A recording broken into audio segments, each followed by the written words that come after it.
Hello friends, मैं पिंकी स्वागत करती हूँ आप सभी का पिंकी बुटीक चैनल पर। फ्रेंड्स, आज की इस वीडियो में मैं आपके साथ मधुबाला स्टाइल ब्लाउज की कटिंग और सिलाई का वीडियो शेयर करूंगी। ये जो ब्लाउज है काफ़ी ट्रेंड में चल रहा है और आप लोग इसको पसंद भी काफ़ी करते हैं। तो आज भी मैं आप लोगों के लिए मधुबाला ब्लाउज का डिजाइन लेकर आई हूँ। और फ्रेंड्स, ब्लाउज बहुत ही खूबसूरत बनेगा। आप लोग वीडियो को पूरा देखिएगा। और जो भी ब्लाउज का मेजरमेंट है बॉडी से नाप कर लिया हुआ है। तो सारी चीज़ें मैं आपको डिटेल में बताने वाली हूँ। चलिए शुरू करते हैं। ब्लाउज का जो नाप है फ्रेंड्स, इसमें हमने लंबाई रखी है 13.5 इंच। फुल चेस्ट बॉडी से 36 इंच का है। कमर 30 है। शोल्डर 14 इंच का है। तो अगर आप बॉडी से नाप ले रहे हैं तो ये 3 नाप लेना आपको बहुत ज़्यादा ज़रूरी है। एक फुल चेस्ट, एक शोल्डर और एक कमर। बाकी स्लीव जो है अपने हिसाब से रखिएगा जितना आपको रखना है, और स्लीव की मोहरी भी नापना ज़रूरी है। और एक नापना है आपको आर्म होल की गोलाई। इतने नाप से आप पूरे ब्लाउज की परफेक्ट कटिंग और सिलाई कर सकते हैं। तो देखिए फ्रेंड्स, यहाँ पे हमने जो ब्लाउज का कपड़ा लिया है इस टाइप से है, और हमने अस्तर जो लिया है वो 80 सेंटीमीटर का है। सबसे पहले हम लोग पेपर पे कटिंग करेंगे फ्रंट पार्ट की। तो फ्रेंड्स, मैं आपको डिटेल में सारी चीज़ें बताने वाली हूँ। तो सबसे पहले तो देखिए, हमें ब्लाउज की लंबाई रखनी है 13.5 इंच। 1 इंच मैंने मार्जिन का लिया है। तो 14.5 इंच पे हमने मार्जिन लंबाई को मार्क किया है। अब देखिए, ब्लाउज बॉडी का जो शोल्डर है ना वो 14 इंच का है, उसका आधा करके लेना है 7 इंच। आर्म होल भी मैं यहाँ पर 7 इंच रख रही हूँ।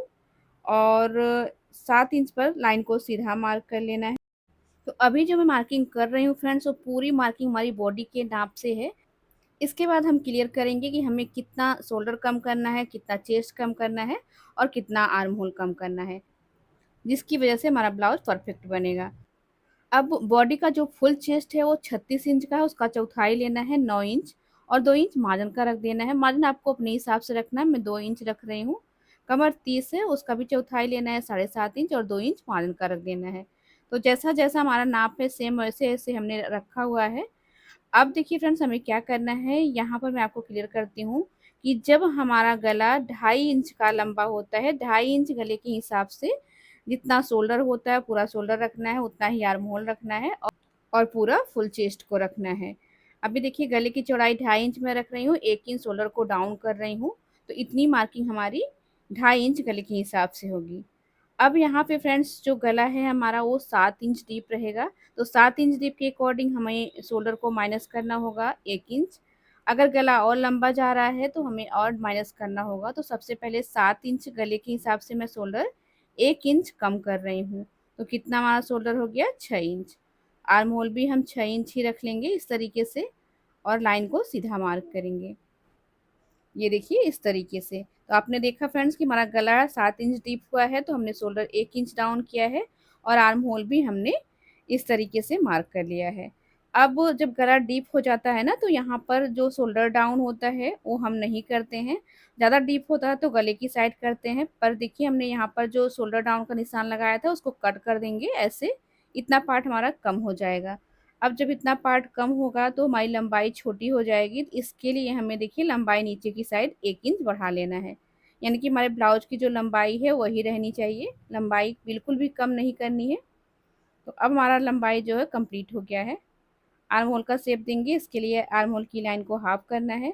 जितना कॉर्नर पे आ रहा है उतना इधर कॉर्नर पे नाप लेना है, और फिर आर्म होल का शेप दे देना है। देखिए एकदम परफेक्ट तरीका है फ्रेंड्स। अब आधा इंच सिलाई का मार्जिन छोड़ के आर्म होल की गोलाई को नापना है। मेरे ब्लाउज में आर्म होल की गोलाई 15.5 इंच है। तो देखिए 7.25 इंच हमारा आर्म होल आ रहा है, यानी कि हमारा आर्म होल जो है परफेक्ट है। इस तरीके से सारी चीज़ों को क्लियर करते हुए चलना है। अब यहाँ पे फ्रेंड्स, आपको ब्लाउज की जो शोल्डर पट्टी है जितनी तैयार रखनी है उसमें 1 इंच प्लस कर लेना है। तो हमारे ब्लाउज में शोल्डर पट्टी 2 इंच तैयार रहेगी, तो मैं 1 इंच प्लस करके 3 इंच पर मार्क लगा रही हूँ। और गले की चौड़ाई यहाँ पर 3 इंच में मार्क कर रही हूँ फ्रेंड्स, लंबाई 7 इंच है। इस तरीके से गले का बॉक्स बनाना है 3 इंच चौड़ाई में और 7 इंच लंबाई में। शोल्डर पट्टी रखने के बाद जितना बचता है वो आपके गले की चौड़ाई में जाएगा। गले का शेप अभी नहीं देना है, इसे हम बाद में देंगे। अभी देखिए फ्रेंड्स, आधा इंच और अंदर की साइड लेके आर्म होल की गहराई देनी है, जो कि आगे के पल्ले में रहेगी। तो जैसा मैं आपको बता रही हूँ सेम ऐसे ही करना है। आप किसी भी साइज़ का बना रहे हैं नाप के अनुसार आपको करना है। और अब टक्स पॉइंट देखिए, यहाँ पे हम 10 इंच रखेंगे और बेल्ट 12 इंच पर रखेंगे। जितना आपका टक्स पॉइंट है उससे 2 इंच नीचे आपको बेल्ट का पॉइंट लगाना है। जैसे मैंने लगाया हुआ है इस तरीके से आपको भी करना है। ये बेल्ट वाली लाइन है और ये टक्स वाली। अब टक्स वाली लाइन पे फ्रेंड्स चेस्ट का 10वां लेना है। मेरा चेस्ट 36 इंच का है तो उसका 10वां आएगा 3.6। नीचे भी हमने 3.6 लिया है और इस लाइन को सीधा मार्क किया। आपका जितना चेस्ट है उसमें आपको दशमलव लगा देना है, उसके हिसाब से मार्क करना है। 36 चेस्ट है और 30 कमर है तो हमने माइनस किया, उसके हिसाब से हमारा जो टक्स आया है वो 2 इंच का आया है। तो इस वाली लाइन से 1 इंच इधर और 1 इंच इधर, यानी कि 2 इंच की मैं यहाँ पर टक्स लगा रही हूँ। आपका अगर चेस्ट साइज ज़्यादा हैवी है, कमर पतली है, तो आप यहाँ पर 2.5 से 3 इंच की टक्स लगाएंगे। मैं यहाँ पर देखिए 2 इंच की लगा रही हूँ। अब देखिए कटोरी का साइज बनाने के लिए जितना इधर है उतना ही इस पॉइंट से यहाँ पर लेना है, यानी कि 3.6 इंच प्लस 3.6 इंच पूरा मिलाकर 7 इंच 2 पॉइंट पर हमने कटोरी का साइज बनाया है। और यहाँ से इसकी लंबाई में 3 इंच रख रही हूँ और फिर हमें इस तरीके से सर्कल बनाते हुए इसका शेप बनाना है। ये सर्कल मेरा इस तरीके से कैसे आया ये भी मैं आपको क्लियर करती हूँ। तो पहले निशान को देखिए अच्छे से बना लेते हैं। ये देखिए फ्रेंड्स, अब ये जो हमने टक्स की लंबाई 3 इंच रखी है ना, ये देखिए यहाँ से यहाँ तक, तो 3 3 इंच इस तरीके से आपको नाप लेना है तो आपका शेप अपने आप ही बन जाएगा। यहाँ पे आप देख सकते हैं कि 3 3 इंच पर पूरा शेप आ रहा है। और अब देखिए यहाँ से गले के पास से इस तरीके से शेप को ले आना है, जैसे कि एक जैकेट का टाइप बनता है, कोटी टाइप का ये निशान बन जाएगा। ये देखिए, और इस शेप को आपको ना एकदम परफेक्ट तरीके से करना है। फ्रेंड्स अगर आपको थोड़ा बहुत ऊपर नीचे लग रहा है तो आप अपने हिसाब से उसका राउंड बना लीजिएगा, थोड़ा बहुत इधर उधर अगर हो रहा है तो। देखिए मैं आपको फिर से चौक से मार्क करके दिखा रही हूँ, अब जाके हमारा शेप जो है परफेक्ट आया है।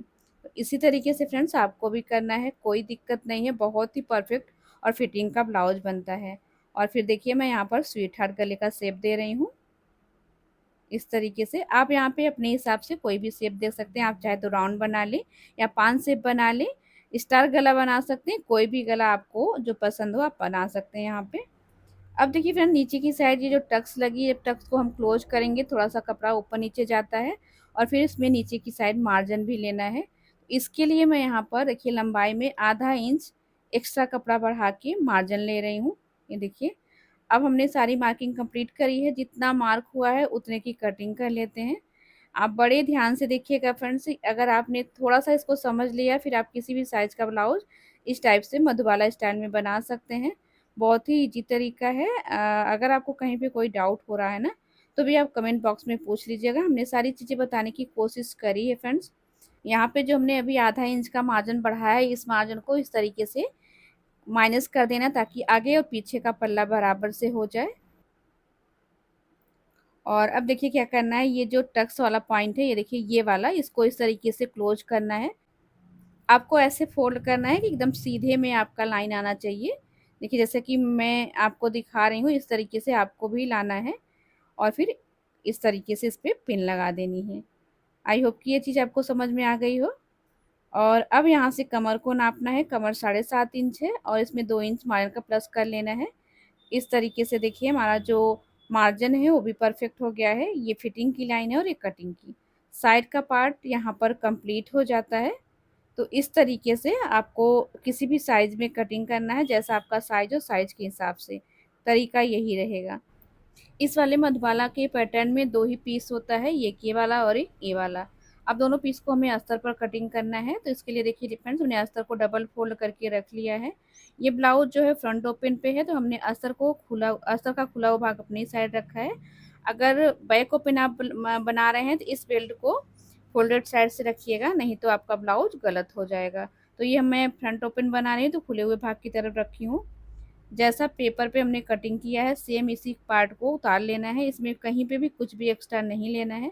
जो भी हमें एक्स्ट्रा लेना था मैं ले चुकी हूँ। और इस वाले पार्ट को रख के देखिए ये निशान उतार लेंगे जहाँ तक हमारा गला आएगा। और यहीं से एक पैर के बराबर हमें मार्जिन लेना है, क्योंकि सिलाई जब हम करेंगे इसको पलटेंगे तो इतना सिलाई में जाएगा। बस इधर की साइड ही मार्जिन लेना है, बाकी जैसा हमारा पेपर है इस तरीके से कटिंग कर लेना है। ये देखिए फ्रेंड्स, पर अभी हमें जो कटोरी कटिंग करनी है ना उसमें हमें एक्स्ट्रा मार्जिन लेना है, तो किस तरीके से लेना है ये मैं क्लियर करती हूँ। तो साइड का पार्ट देख सकते हैं फ्रेंड हमारा कंप्लीट हो गया है इस तरीके से। और अब हमें ये कटोरी को यहाँ पर रखना है, थोड़ा सा क्रॉस कपड़े पर रखना है और जैसा शेप है ना पहले इसको मैं उतार लेती हूँ। अब इसमें फ्रेंड दोनों साइड से देखिए आधा आधा इंच हमने ऊपर की साइड मार्जिन लिया है और चारों तरफ मैं एक एक इंच का मार्जिन ले रही हूँ। आपको आधा इंच का ही मार्जिन रखना है, पर मैं एक इंच इसलिए रख रही हूँ फ्रेंड्स, अगर मान लीजिए कपड़ा कम पड़ गया तो मैं इसमें कवर कर लूँगी और अगर बराबर से हमारा कपड़ा आ रहा है तो जो एक्स्ट्रा रहेगा उसको कट कर दूँगी। तो आपको भी थोड़ा एक्स्ट्रा कपड़ा लेके कटिंग करनी है ताकि सिलते समय कपड़ा कम ना पड़े। और इस तरीके से देखिए मैंने टक्स वाली मार्किंग भी उतार ली है। अब इसको कट कर लेना है। इसके बाद फ्रेंड्स हम बैक पार्ट की कटिंग करेंगे। तो बैक पार्ट को किस तरीके से कट करना है ये भी आपको समझना बहुत ज़रूरी है, क्योंकि ये बैक पे अगर हमारा फ्रंट बैठता है तभी साइड फिटिंग आएगी। तो देखिए टक्स पॉइंट का ये वाला पॉइंट भी हमने उतार लिया है और इस तरीके से मार्क कर लेना है।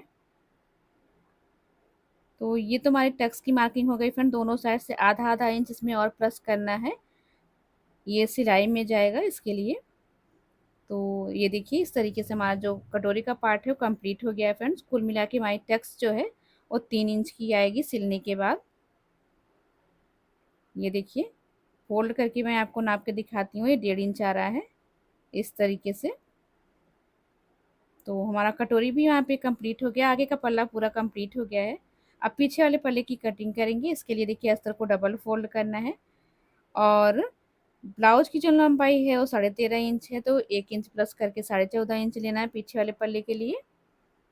ये देखिए शोल्डर फ्रंट्स 7 इंच की है, तो इसमें से हम शोल्डर को 1.5 इंच माइनस करेंगे, क्योंकि गला जो है पीछे वाला 8 से 9 इंच डीप रहेगा। ये देखिए इस तरीके से चेस्ट 36 है, उसका चौथाई 9 इंच आएगा, पर गला डीप है तो चेस्ट को हम पाव इंच कम करेंगे, यानी कि 8.25 इंच पर चेस्ट की मार्किंग करेंगे और 2 इंच मार्जिन कर लेंगे। इस तरीके से आर्म होल की लाइन को हाफ करना है और इस तरीके से इधर कोने पे नाप करके इधर भी उतना ही नाप लेना है और शेप बना लेना है। शोल्डर पट्टी 3 इंच रखनी है, जो बच रहा है वो गले की चौड़ाई रहेगी। गले की लंबाई यहाँ पर 11.5 इंच है और एक गला में 8 से 9 इंच पर बनाऊंगी। तो इसी के हिसाब से हमने चेस्ट की मार्किंग करी है फ्रेंड्स। तो यहाँ पर 2 गले की मार्किंग हो रही है, तो जो पहला वाला गला होता है उसी के हिसाब से सारी मार्किंग करनी होती है। और गले का शेप देखिए कुछ इस टाइप से रहेगा स्वीट हार्ट नेक पर। ये देखिए इस तरीके से कमर की मार्किंग करेंगे। कमर 7.5 इंच है, 2 इंच का मार्जिन लेंगे और आधा इंच लेंगे टक्स के लिए। डीप नेक गले में ज़्यादा चौड़ा टक्स हम नहीं लगाते हैं, क्योंकि टक्स लगाने से आर्म होल के नीचे झोल आने का डर रहता है, इसीलिए टक्स आपको ज़्यादा चौड़ा डीप नेक में नहीं लगाना है। यहाँ पे बैक पार्ट कंप्लीट हो गया। बैक पे फ्रंट को इस तरीके से रखना है और साइड का पार्ट मिला करके बराबर से देख लेना है, अगर ज़्यादा है तो कट कर देना है। तो देखिए हमारा पार्ट बराबर है, तो आगे और पीछे का पल्ला कंप्लीट हो गया है। अब इस तरीके से स्लीव की कटिंग करेंगे फ्रेंड्स। स्लीव की कटिंग के लिए कपड़े को चेस्ट के बराबर फोल्ड करना है। चेस्ट 9 इंच है, तो हमने कपड़े को 9 इंच पर फोल्ड किया। थोड़ा जॉइंट आएगा तो जॉइंट बाद में लगाएंगे। स्लीव की लंबाई 8 इंच रहेगी, 1 इंच मार्जिन का प्लस करके हमने लिया है। और स्लीव का डाउन देखिए फ्रेंड मैं 3.5 इंच पर लगा रही हूँ, आप चाहे तो 3 इंच भी पर भी लगा सकते हैं, परफेक्ट रहेगा। और अब देखिए फोल्डेड साइड से 1.5 इंच सीधा रखना है। आर्म होल का शेप देने के लिए हमें पीछे वाले पल्ले का आर्म होल देखिए इस तरीके से नापना है। यहाँ से इस तरीके से यहाँ तक कितना आ रहा है 7 इंच। तो ये जो हमने 3.5 इंच वाली लाइन मार्क करी है ना, इस पे 7 इंच सीधा नाप लेंगे और यहाँ से ऐसे स्लीव का शेप बना लेंगे। तो बहुत ही परफेक्ट तरीके से शेप आ जाता है। स्लीव की मोहरी 5 इंच है, तो 5 इंच पर मार्क लगाएंगे, 2 इंच मार्जिन का रखेंगे इस तरीके से। तो देखिए हमारी स्लीव की मार्किंग भी कंप्लीट हो गई है। कटिंग कर लेते हैं फ्रेंड्स। और इसमें भी हमें जॉइंट लगाना है, तो जॉइंट देखिए इस तरीके से रखकर आधा इंच ऊपर की साइड बढ़ाकर रखना है और जैसा शेप है उसी शेप के हिसाब से जॉइंट को कट कर लेना है। तो आपका अगर कपड़ा कम है तो आपको भी इस तरीके से स्लीव की कटिंग करनी है, जॉइंट कट कर लेना है। और अब देखिए फ्रेंड्स तैयार पे निशान लगा लेंगे और यहाँ से आधा से 1.25 इंच के अंदर पे गहराई दे देंगे। ऐसा करने से हमारे स्लीव के आर्म होल के पास झोल नहीं आता है और एकदम परफेक्ट हमारा ब्लाउज बनता है। कटिंग देखिए अस्तर पर कंप्लीट हो गई है। अब सारे पार्ट को मेन कपड़े पर भी कट कर लेंगे, ये देखिए इस तरीके से।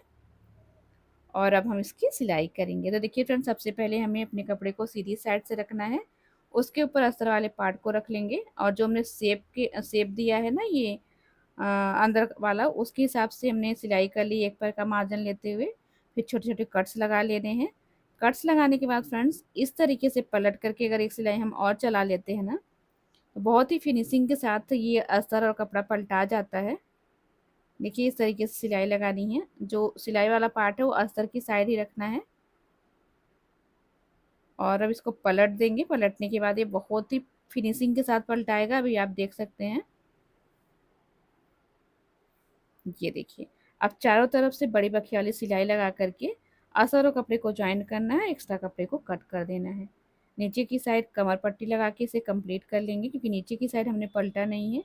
अगर आप चाहे तो नीचे भी सिलकर पलट सकते हैं, पर थोड़ा पट्टी लगाने से फिनिशिंग अच्छी आ जाती है।